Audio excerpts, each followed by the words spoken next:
สองก็ย้อนเงินทองต้องเข้ากันดาเห็นไปโลดหนากันบ่ย้านบาปกินหัวจากคนขึ้นซื้อว่าผัวของเขาเจ้าญาติเอามากาเมสินาผู้บ่น้องลาฟ้าเห็นทันตาเฮ็ดใดเฮ็ดไปโลดนะส่งทิมเข้ามาหาเขาคนนั้นขึ้นต้นกระบอกตก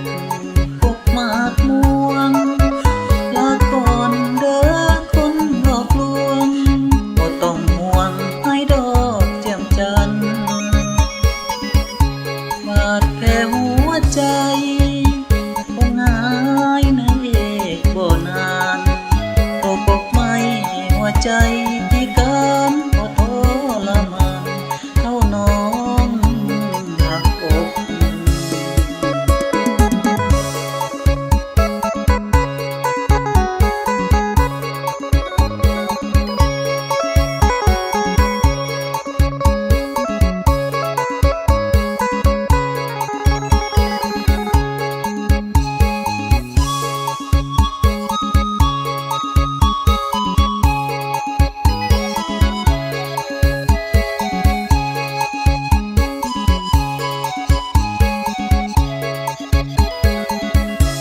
เห็นไปลู